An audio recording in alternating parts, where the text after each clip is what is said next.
how old is too old to help somebody reproduce? That face. This is where you said, if I just want to say I don't want to answer that, I could go with that, but that's an impossible thing to answer. I mean, sure.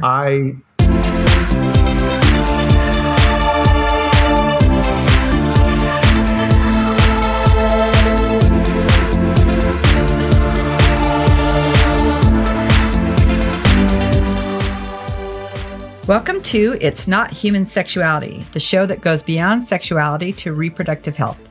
Understanding the foundations of reproductive health allows you and the ones you love to make better decisions about your health, mind, and relationships. Joining us today is Dean Morbeck. But when you're sitting with a patient with one embryo, and this is the only one they're ever going to make, and they're done trying, and this is their result, it depends on what the result is. So I do believe patient autonomy should rule over the decision-making process. We can say it really conservatively, half of people who walk in a fertility clinic walk away with less money and nothing to show for it other than pain and misery. And that is something where you can say, well, God, that's not right.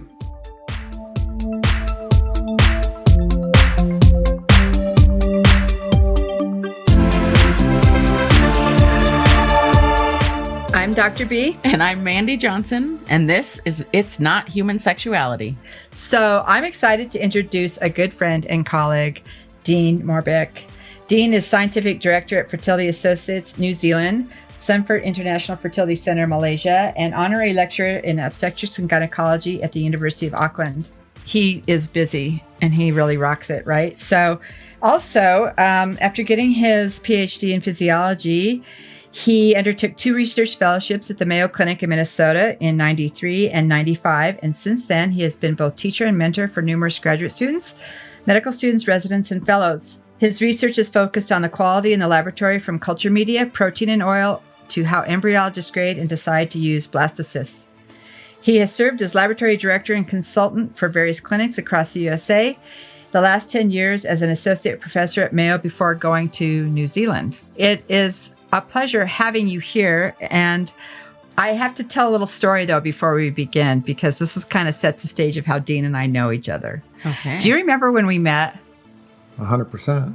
It'll be interesting to see if our stories match, because I was at a national conference where I was with one of my employees, and Janelle and I pretty much always just kind of kept to ourselves. And we're sitting at this tiny little table where the breakfast hour, right? And this guy just strolls over and he goes, "Is this chair taken?" And I'm thinking, wow.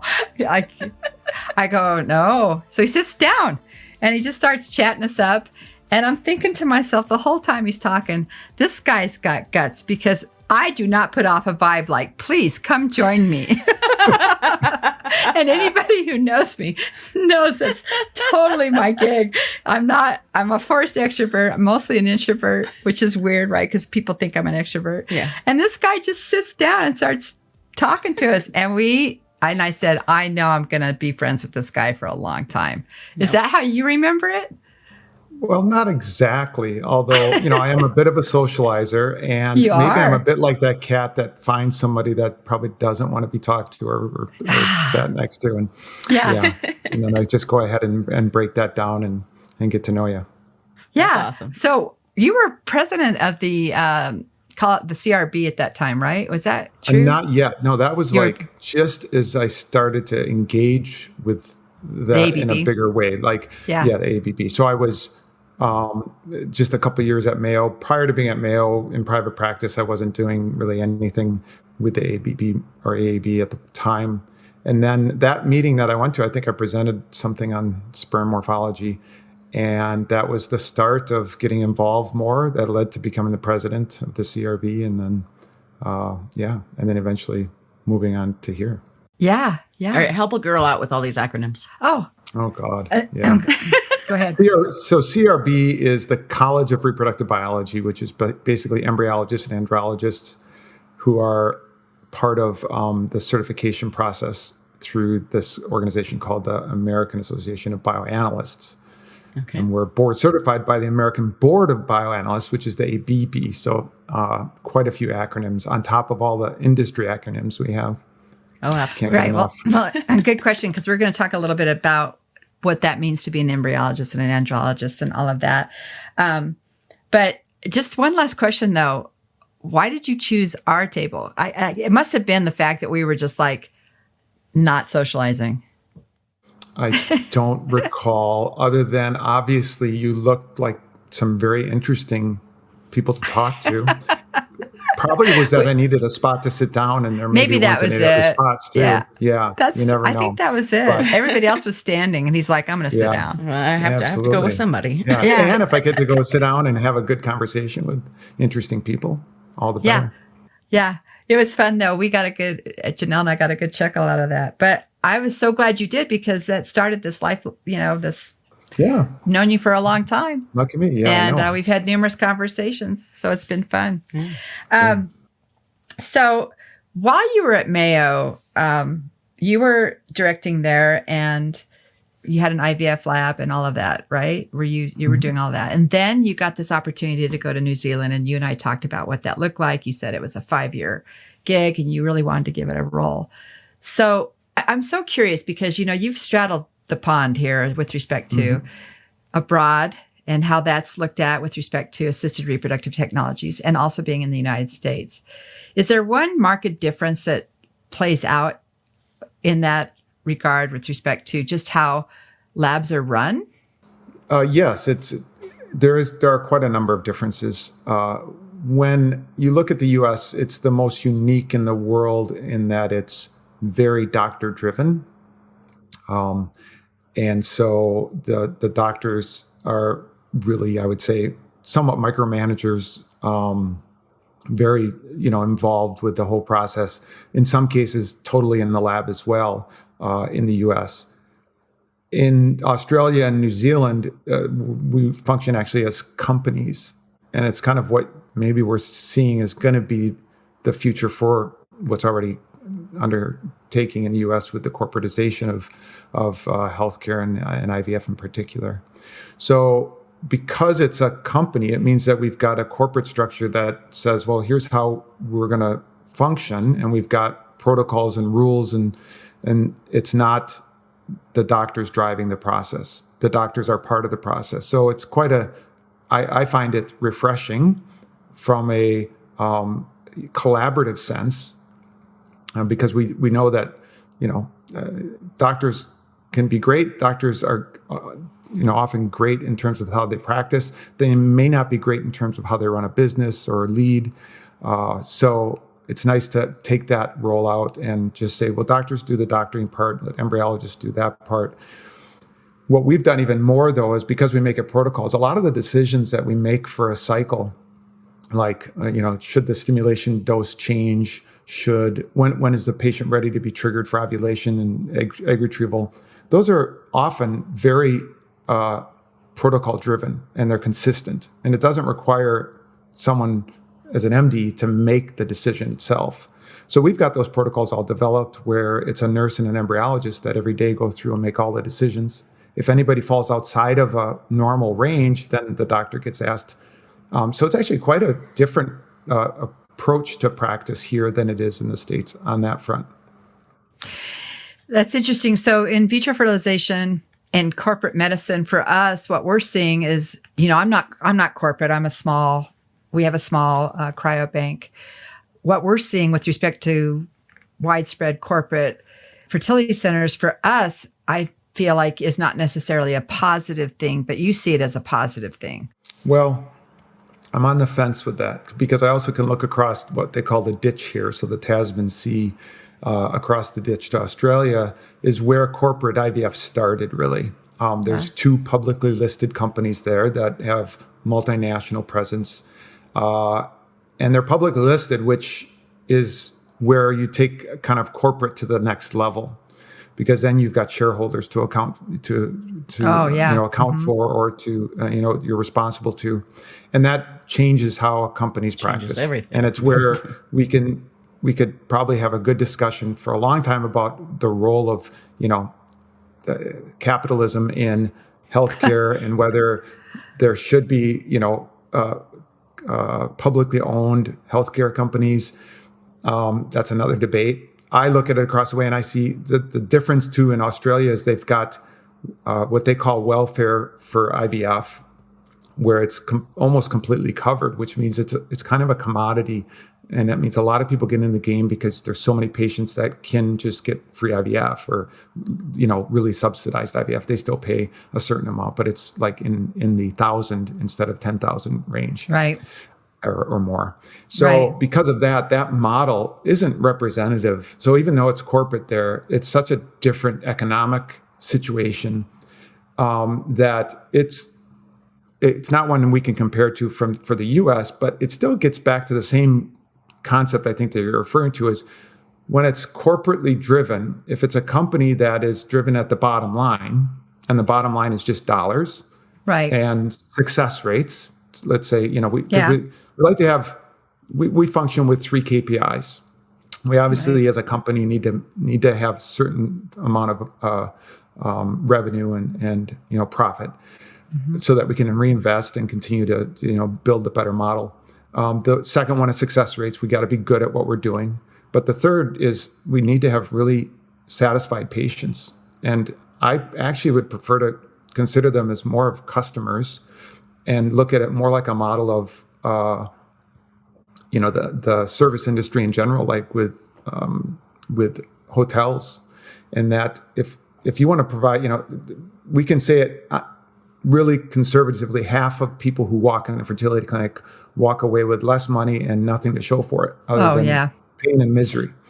And that is something where you can say, well, God, that's not right, and yet if you don't have the patient experience in your KPIs and you don't have that experience in your metrics, then your bottom line is it's not going to cover that. And so that's where I believe corporate can be good. And that's part of how we practice here. In that that's one of our three drivers is patient satisfaction. And we keep trying to get better at that. It's a big job though. And it takes a lot to actually give it the attention it's due, because the other two get most of the attention. The patient experience is the one that I see as being the game changer going forward, as we also figure out ways to deliver cost more affordably, which is, another challenge for corporate IVF. Other than the disruption of the process and bringing in technology and whatever else, how to make it more affordable using other means. Well, we talked about this a few years ago, how patients are becoming, I don't know if they are becoming more savvy, but they're definitely becoming more resourceful with respect to researching things like what's the pregnancy rate of that center, what's cost, where can they get their drugs, can they go to Mexico to get them, starting to be innovative or lobbying to say, I want my insurance company to cover this. It should be a covered benefit. Because in the United States, it's super expensive. We tell our patients who are looking at that for using donor sperm or whatever, we're such a small portion of the cost with respect to a $15,000, $20,000 bill. And then you add a gestational carrier on top of that or an oocyte donor. I mean, it gets pricey. And so when we look at that model, and the reason Dean is not just talking with his embryology science brain is because he also, I forgot to tell you, went on and got his master's in business administration. So you have your MBA. And I think that was probably a real eye opener for you, because when I'm hearing you talk in this business model, I got to tell you, it's super refreshing. Because when we first met, I was one of the few people in that group that really owned and operated a business, all aspects. So I understood, what that meant: budgets, money, overhead, employees, retirement. Whereas a lot of people in your situation work for hospitals or IVF centers, and they don't have to worry about that. They just worry about what they're doing in the lab or what the nurses are doing, et cetera. And I think that that's an important distinction. So it's been fun to hear this come from you. It's exciting.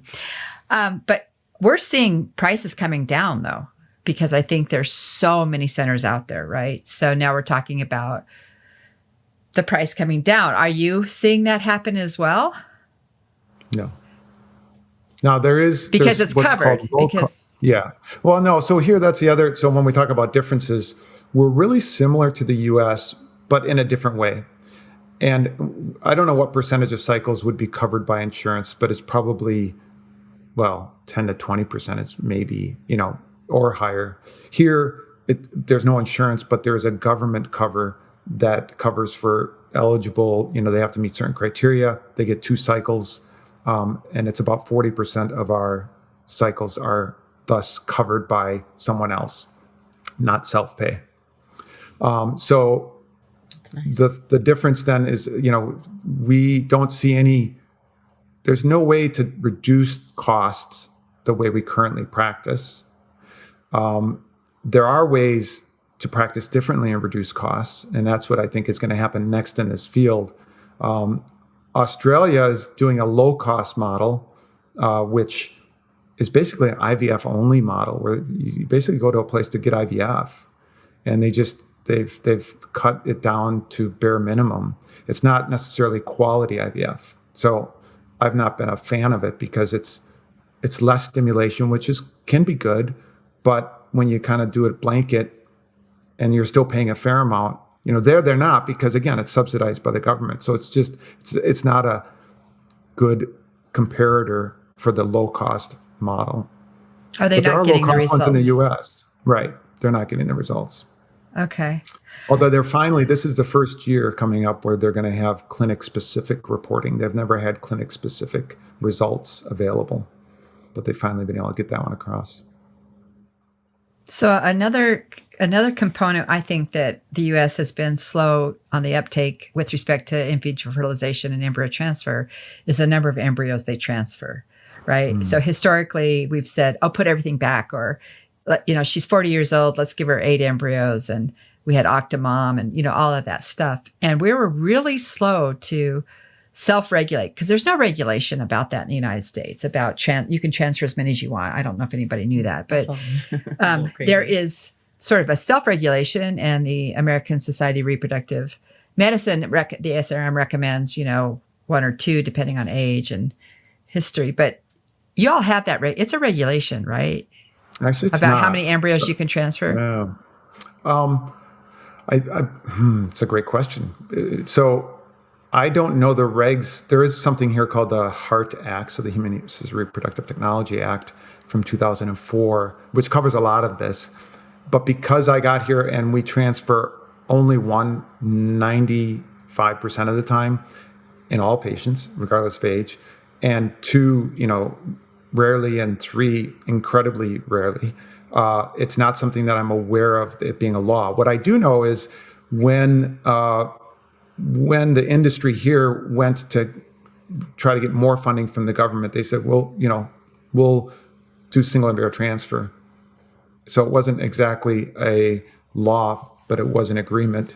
And it's something that Australia and New Zealand have kind of led the way, along with the Scandinavian countries, in saying, we're going to do single embryo transfer.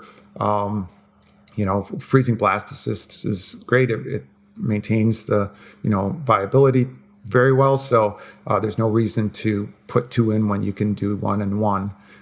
So I gave a talk at ASRM last year on single embryo transfer, trying to convince more people in the U.S. to see it that way. Unfortunately, in the U.S., they're using PGTA as the big hammer to try to get single embryo transfer, which it works to get single embryo transfer, but it adds cost, and I think is not always harmless. Oh, this is why we're friends. I got to tell you. So for our audience, define PGTA for our audience. Yeah. So another acronym for us to cover: pre-implantation genetic testing for aneuploidy. Aneuploidy is when an embryo has the wrong number of chromosomes. So the common one you would know is trisomy 18 or 21 Down syndrome. And obviously, we would like to avoid transferring an embryo that has the wrong number of chromosomes. It's either going to potentially result in a affected child, or a miscarriage, or just not implant. So by taking embryos like that out of the pool, that's actually a desirable thing, and it's intuitively obvious that if we can test for that, we should do that. It turns out that you have to wait till day 5, 6, or 7 when an embryo is at a blastocyst stage, and then you take 5 to 10 cells from what becomes the placenta. So it's not actually taking cells from what becomes the fetus. And that makes it seem even more attractive. And then we have those numbers of cells and we can amplify the DNA and test for the number of chromosomes. So that all sounds like a slam dunk, a no-brainer. Why wouldn't you do that? It turns out that the randomized studies that have been done, there's the first proof of concept studies that were done, used all very good prognosis patients. Every single patient got an embryo to transfer, which is a key thing. That means that every patient had good enough embryos to get one to biopsy and to get a euploid being normal number of chromosomes. And so that study was great in showing it was working, but it's not representative of our population of patients who have often only one or two embryos to work with at all. Sometimes they won't make it to blastocyst, and sometimes they won't have a euploid. On top of that, they may have a blastocyst, so that's day 5, 6, or 7 embryo, that is of low quality or low grade, as we like to call it. And then they may not have 5 to 10 cells to spare. So if you're going to just blanket approach and say, we're going to biopsy everybody all the time because we just believe this amazing technology is going to work, the reality is not all blastocysts are going to tolerate it. And the studies aren't out there to show this, except that the one RCT that's come out since those initial ones has shown that it doesn't provide any benefit for young patients, which is mind-boggling. It should provide a benefit for young patients. If anything, it looks like it decreases their chance. And I would say it decreases their chance because they're probably not getting to a transfer, because they're not getting blastocysts, or they're not getting a euploid, or they're getting results sometimes that aren't conclusive. So there's messiness in the process. And when you look at the SART data, you're like, wow, that's not helping young patients. It definitely helps older patients. And I'll just finish, as an example, one patient we had at Mayo, this is one I use over and over again, 43-year-old had miscarriages with affected pregnancies. She went through 3 stimulations. She did have good ovarian reserve, so that means she could make a lot of eggs and get a lot of embryos.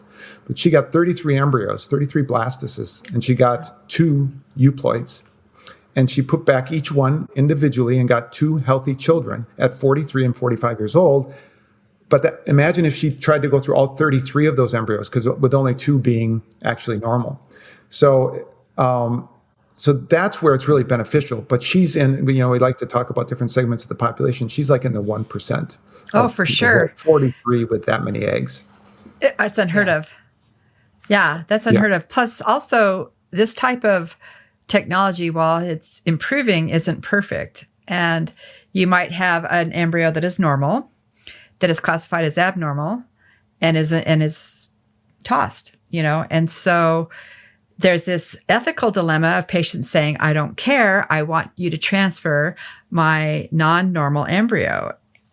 What do you think about that? Do you think patients should have the autonomy to choose that, knowing all the ramifications that could be involved in a potential right. non-normal embryo? Right. So it gets a little complicated.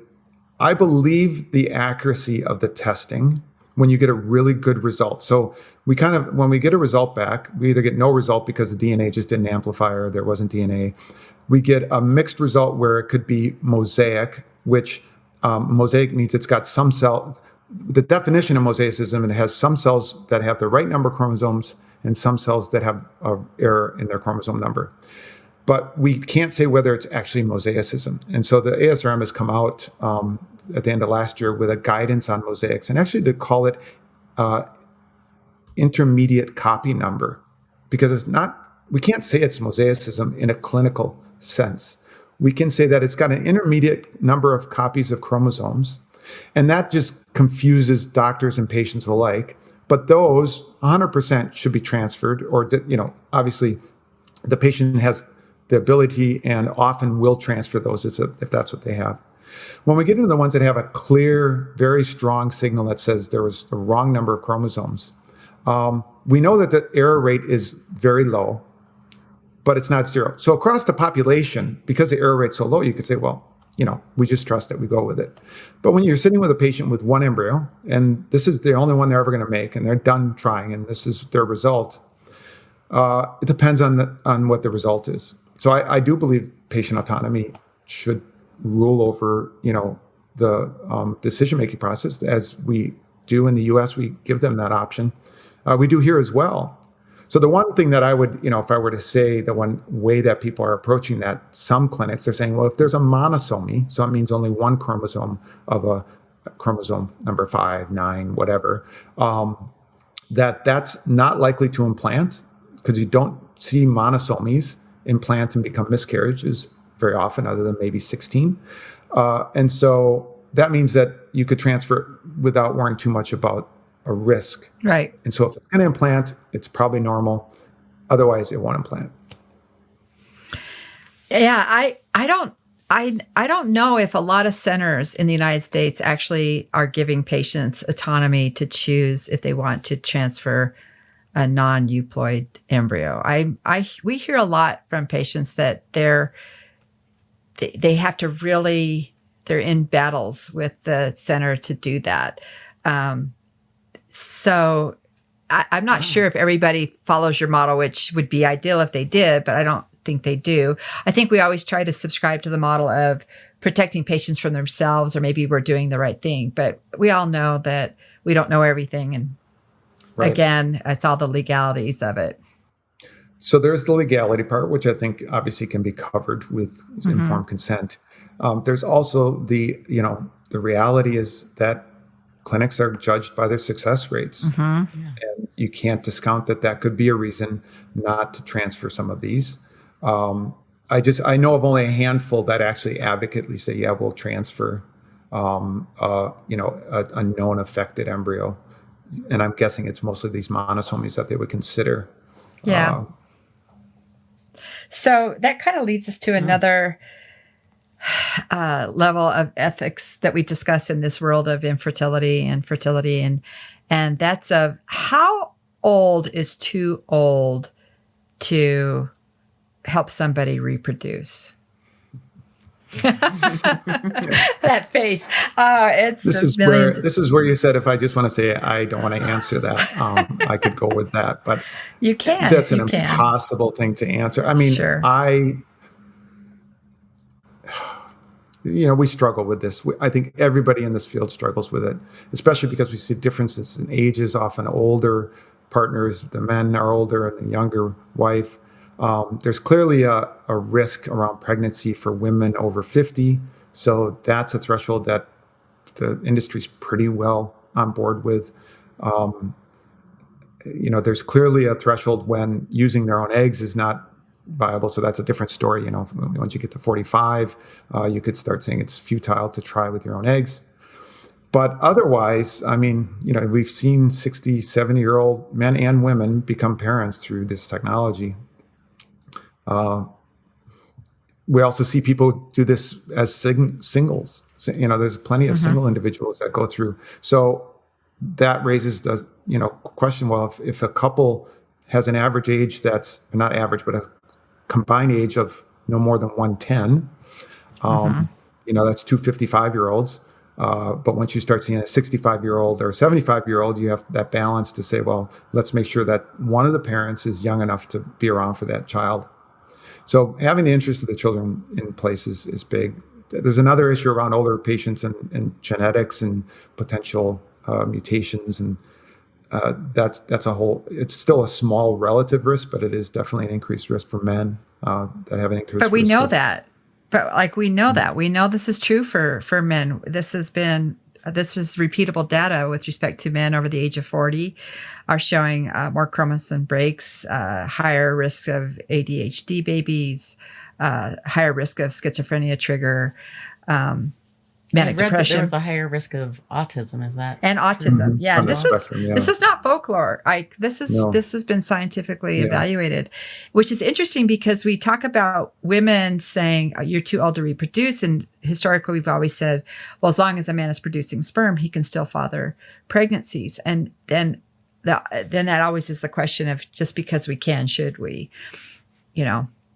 And I know, and I'm hearing we all struggle. Like, what do you do with that? And nobody wants to say no. It goes back to autonomy, right? And the fact is, it's always hard because you can say, well, there's plenty of people doing this on their own without needing help, and so it's their right to do that on their own. And then when they need help, are we going to police that?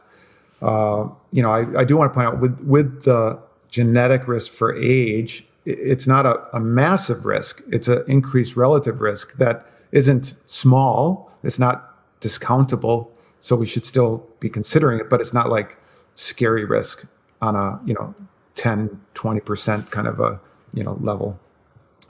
Nonetheless, I do think, well, we struggle with it. And we don't have an answer for how best to manage that. I think we always should be thinking about what's the best interest of the child.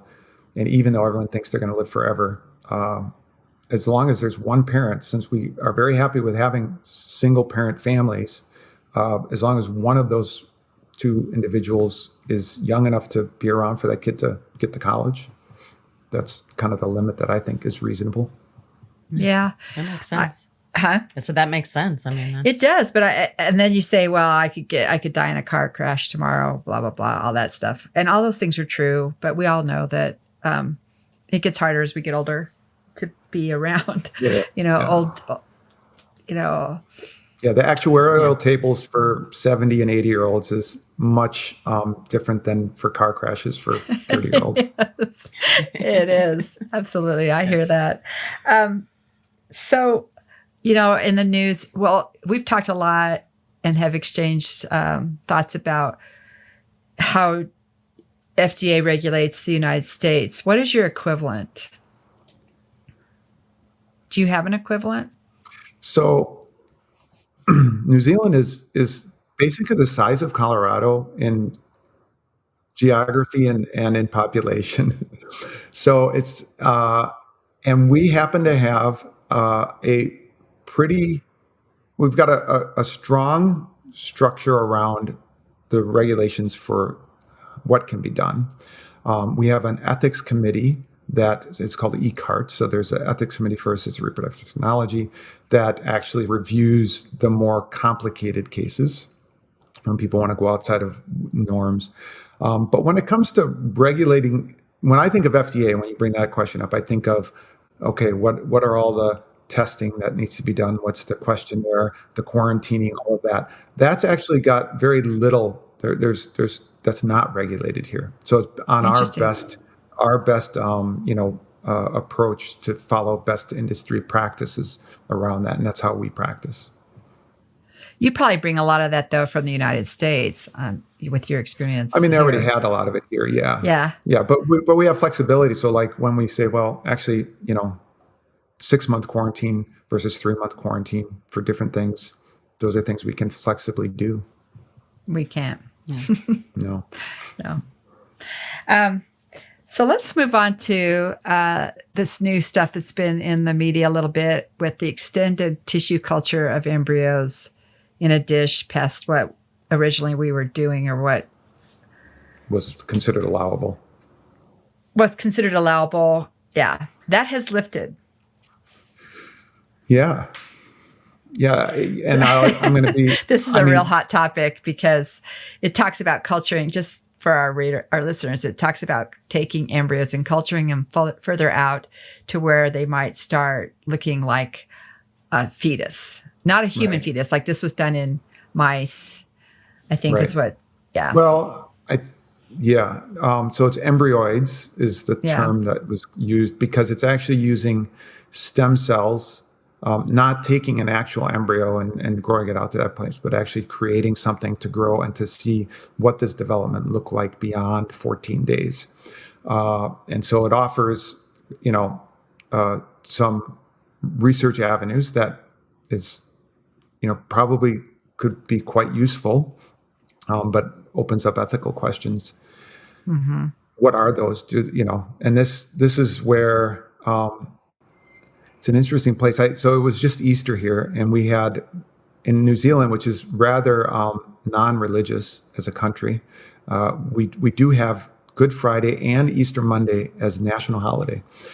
So a 4-day weekend. So interesting. But so there is less of the fervor as we see in the U.S. around right to life, around personhood. When does life begin? So I'm able to be in a different place here, and actually it's not talked about. So probably what you may be seeing in the US, I'm guessing, is maybe a little bit more attention to this than we are here. So I read about it when it came out, and I just kind of said, oh, that's interesting. And I moved on. Right. Because we're scientists in that field and we think it's interesting, but then it leads to all those, like you said, the dilemma of personhood and growing fetuses outside the body and science fiction and all of that stuff. Yeah. But, it's, a long way. I mean, as far as something that's worrisome, I think we're a long ways from that. Obviously, every step we take brings us closer. So, but at this point, it's not worrisome to me what's being done. People are picturing the Matrix. That's what? People are picturing the Matrix. Human babies. Picturing the Matrix. It's not that. First of all, it's really expensive to do. It's just almost cost prohibitive, but I agree with you. But that kind of leads to another concept that I think people don't understand, but they read the headlines, right? And that's CRISPR. So have you seen the new headline about CRISPR being used? Well, I'll let you explain CRISPR in a minute, but it's being used to treat sickle cell. I did not see that. Okay. Yeah, it just came out. So go ahead and explain CRISPR. Well, I'm not a CRISPR expert. Okay. So I could give you my 2 cents on what it is, sure. But we can fill it in. Sure.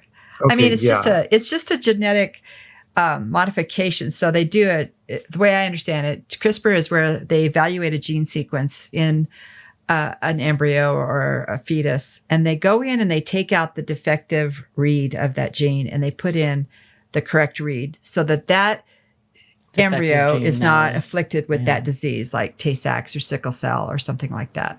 Is that your interpretation? Correct. Yes. Yep. So that's pretty crazy, right? That's pretty intense. And a lot of it hasn't been real positive because some of the outcomes have been not helpful. There have been some bad outcomes within the... Yeah. I mean, actually, it's just so early. So we had a Chinese researcher that jumped on it and actually used this totally before that he should have. And it was for screening against susceptibility to HIV or to AIDS. And so it was kind of a strange application of it just because they wanted to show that they could do it, really. But I don't know that there's much like scary bad things that happen. There's more the theoretical and also some demonstrated side actions of this. So this is an enzyme that goes in and cuts, like you said, basically replaces the wrong code, puts the right one in at that spot. If it only does that and that's all it does, that's great. But there's continues to be reports of some other actions that aren't expected. And so until this is done well, like reproducibly really well in animals and different animals, it shouldn't even be discussed about as an option for humans. I mean, I agree. It's ludicrous. That fellow's in hiding now, isn't he? Well, he was in prison, and who knows? In China, you don't know where you end up. Yeah. What do you think are? We've been around a long time. We've seen a lot of progression with respect to, well, I've been around a long time. You're a spring chicken, so. No, unfortunately, you're pointing out that we've been around a long time, but yes. Well, if I've known you as long as I've been around, then it's been a long time. Yeah. But we've seen the progression of what this field of assisted reproductive technology has gone through. And what do you see on the horizon? I mean, what do you, is the status quo like going to be just what we talked about earlier, where we're just going to have to change our business model and everything else will just fall into place with respect to outcome and benefit and cost? Or are we going to just keep trying to tweak it so that it just keeps the cost high? I mean, you see what I mean? Like, are we at a level where we have a pretty good handle on the tissue culture part and developing good embryos and getting good pregnancy rates, way better than we were in the 80s and 90s? So where do we just stop and focus on that? Because the end game is to have people the takeaway baby rate, right? Mm-hmm. Mm-hmm. So when do we say that? Do we say, gosh, we have this down and we just really perfect that? Or do we just keep trying to tweak it and tweak it and tweak it? Well, I think there's parallel paths that are emerging or that have been going. One could argue that we're hitting a glass ceiling of what's possible with the gametes that we're getting. And that's really what, we do have a limitation there that we don't get enough gametes, and particularly eggs, or we get ones that are already, irreversibly damaged in a way that can't develop normally. And so, that's a whole nother, path of saying, how can we get better gametes? And that's potentially, it's a little ways down the path and speculative how well we could do that.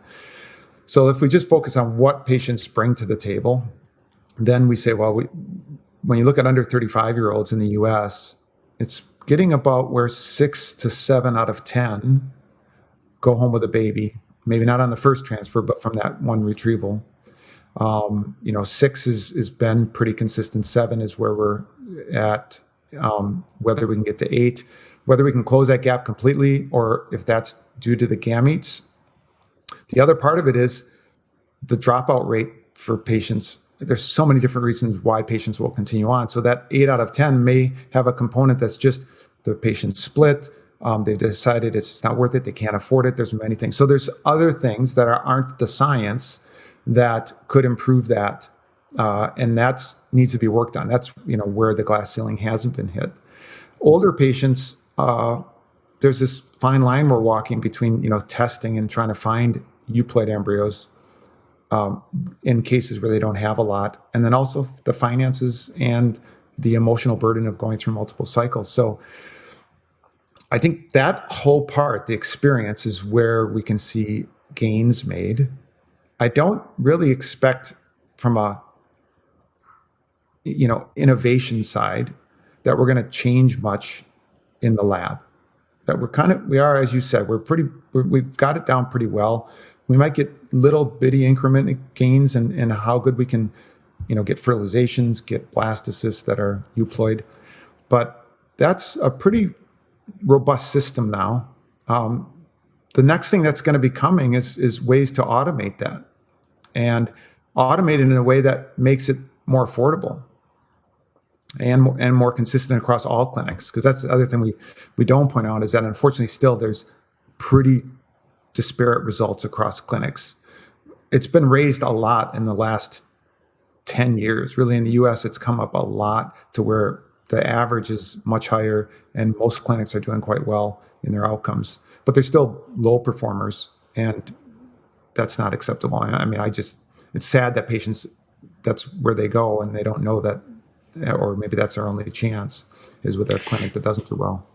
Right. And then, but what I liked, what you said earlier was, there are parameters where 6 out of 10, 7 out of 10 people leave with a viable term pregnancy. And then we have a dropout rate, right? And I think that doesn't change. That dropout rate has been pretty steady across the decades of about, and like you said, people change their mind, they adopt, they foster, they split up, whatever happens, but you're never going to be 100%. That's just not going to happen. I think the other thing to keep in mind, and I know that you think about this too, is there are some centers that actually take all the tough cases. And they might be really good centers, but their pregnancy rate is going to be lower because these are people who maybe have failed at numerous other centers, and they go to see this one center that maybe specializes in that more population. So their numbers aren't going to be high. And I think, so we have to, those are important distinctions when we look at success rates, are what is their population load? If they're only seeing 21-year-olds and their rate is low, we have a problem. But if they're seeing above 40 multiple failed cycle couples, you have to take that into consideration. Oh, yeah. But that's why it's age stratified when you look at the results. I mean, but they could be getting repeated failure under 35s that are, that are more challenging. It's not common to see a clinic get a lot of that. I mean, it's more likely that they're going to say, we'll take on the older patients that other people say we're not even going to put time into because it eats up space in our clinic.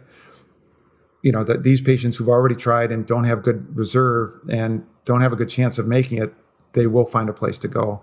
So there are clinics like that, but you'll see that they have very high numbers of over 40-year-olds, and the success rates are low. But if you look at their under 35, they should be quite similar. I mean, within a band, there's a range that, I don't know what that band is, but it shouldn't be 20% or 30%. It should be 40% or more for under 35. Right.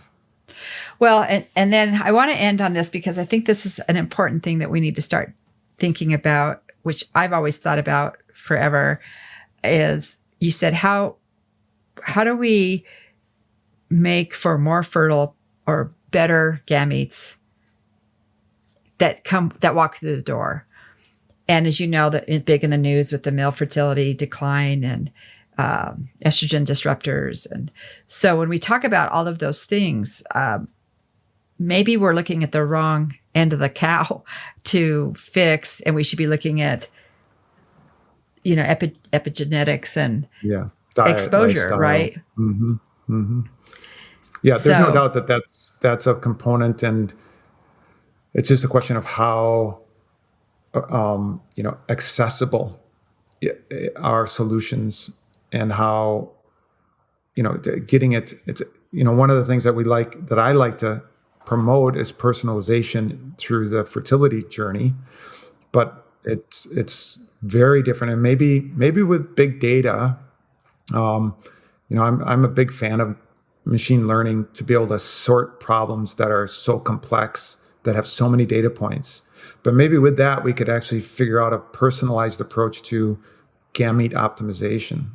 To say, well, here's the factors that are involved with, different characteristics, and what can we target specifically for individuals. Otherwise, it's just a blanket, antioxidants, healthy lifestyle, weight, don't smoke, minimize drink. There's Stuff a lot of those. Everybody already knows. Right. I mean, that takes effort. Right. But then the endocrine disruptors, that's a whole nother deal because they're freaking everywhere. Yes. And I mean, we have doctors telling our patients, don't take the receipts from the cash register because those are laden with it. And, and it's like, okay, that's one thing. And then there's makeup. There's so many things. As you're drinking out of your plastic water bottle and, transporting your food in a Tupperware bin and heating it up in the microwave. And, and drinking NutraSweet, and, it's like, there's so many things. And unfortunately,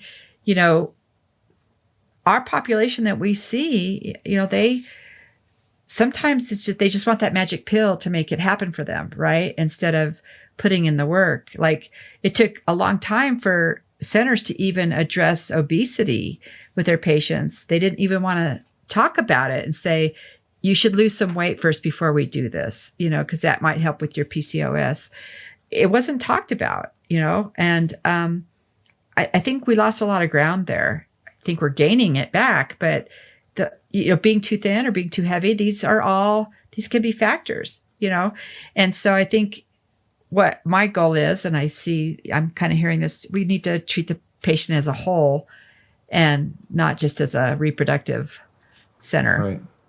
Right. No, there's no doubt that there are, times where you'd say, well, if we don't treat this patient, if we tell them they need to lose weight first at this benefit, they're going to go somewhere else. And that's a reality. But if everyone starts singing from the same songbook, then they'll say, no, this is how we practice, which is, we're lucky here because we can do that. And actually, we've got, part of the public funding is a BMI limit. Oh, really? Interesting. Mm-hmm. Wow. Which is a whole nother can of worms. That would never happen here. No. Well, you would lose half of the population. This is for the public funding, though. This isn't. They can go through and pay themselves, but the government won't fund for a BMI over 32. Yeah, well, I'll tell you, I wish they'd use percent body fat, but I'll definitely go with BMI. That's a good start. Yeah, that would. First of all, we don't have government funding for. Nobody takes Medicaid here, so for IVF, and no one would, that would just be unheard of. It would be an interesting concept though. Yeah. Well, it's one that, if they want, so they can come up and they'll be like, they have two choices. They either lose weight to get funded or they go and pay themselves. So we don't say they can't do IVF. So we don't have a limit in that regard. But we don't have the same obesity problem that exists in the US. Yeah. So our average BMI is affluence, Yeah. It's everywhere. Wow. Well, this has been fun. What do you think? You think you're going to come back to the US? That's a great question. If you were to ask me a year ago, it's really not looking good, but now it looks better. There's a lot of things that have changed. So if the right opportunity comes along to allow me to the right opportunity to further what I see needs to happen. So I came to New Zealand because I did pretty much everything I could do at Mayo Clinic. It's a small center. It's obviously great medical center, but it's not a reproductive hub because it's only 100,000 people in Rochester, Minnesota. So I realized as doing my MBA that I needed to get on a bigger stage to have more influence to try to improve outcomes. And that's what I've been able to do here for 5 years. And I'm looking now at, what's next for me. And if an opportunity comes up in the US where I can change, kind of disrupt the practice a bit, because I'm not interested in running more clinics like I've been doing, because this model is this model. I believe we need to have a different model. And that's where if something comes along that way, I could be coming back. That'd be great. We'd love to have you. Well, thanks. It'd be great to be back. I have to say, I learned a lot tonight, personally. Hey. Yeah. When those reproductive biologists get together, they geek out on it. I should have been taking notes. I'm like, what? Yeah, well, luckily you're recording this, so you got it. Yeah, there's that. I can always re-listen. Yeah. Plus, I talk about it all the time. But yeah, well, thanks for your time. It was good to see you. I miss you. Yeah, well, likewise. Awesome. Good. Well, maybe next year we will have another conference in person and you can join us at breakfast. That'd be great.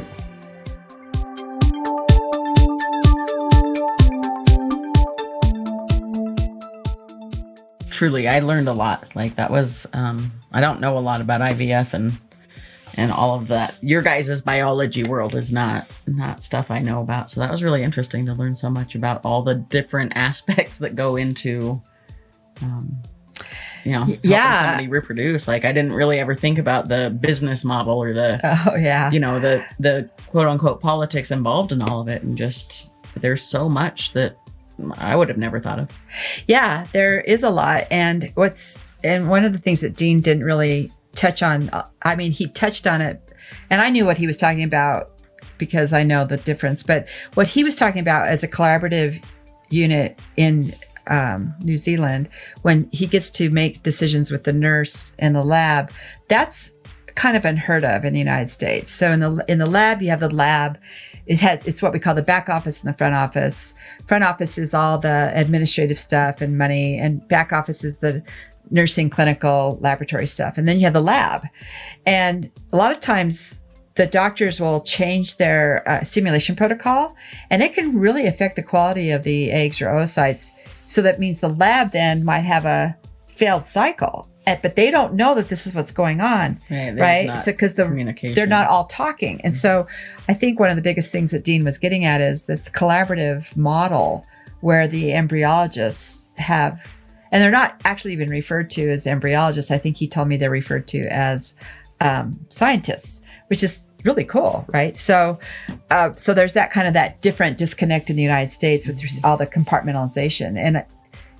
But that business model is kind of important, right? So corporate medicine here is different than what he's talking about there. Oh, for sure. I mean, it just, there's a lot of differences from what he was saying too. But it's expensive. I mean, it can be cost prohibitive for a lot of people in the United States, and it's typically not covered by insurances. And And there's always these ethical statements that are coming out about just because you can do something, should we? And how do we feel about age restrictions, because you can have somebody who's 65 and use a donor egg and get pregnant. Right. And so you have to think about, like he says, are we thinking about just the patient because they want to birth a pregnancy?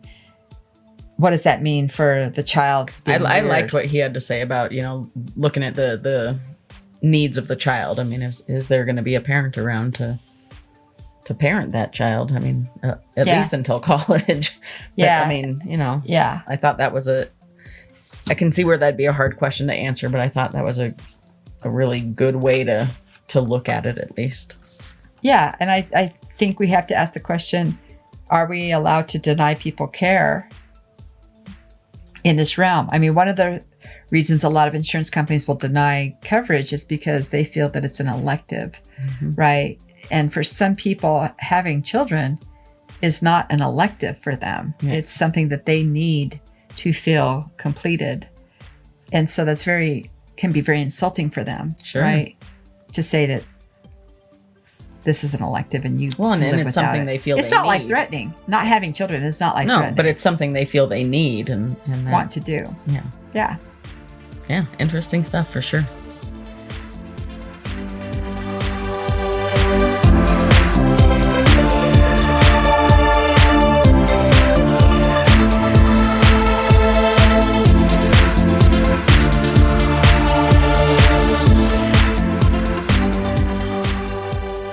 This podcast was created to promote Look Both Ways and the textbook written by Dr. Cairo. Look Both Ways is a nonprofit organization based in Loveland, Colorado, with a mission to educate our youth about their reproductive health to make informed decisions for their future. We do this by educating the educators through professional development, and we also put on free conferences for both teens and parents of teens. Textbooks used in schools are donated by Look Both Ways to eliminate the money obstacle for schools interested in piloting or adopting our curriculum and textbook. As a nonprofit, we are always fundraising and accepting donations.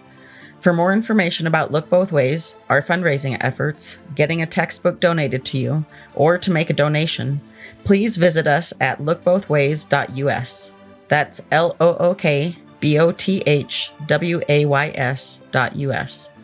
This podcast was produced by Peach Islander Productions in Fort Collins, Colorado. This is Dr. B. And Mandy Johnson wishing you well. Be sure and catch all our episodes of It's Not Human Sexuality on Spotify, Podbean, or wherever you get your podcasts.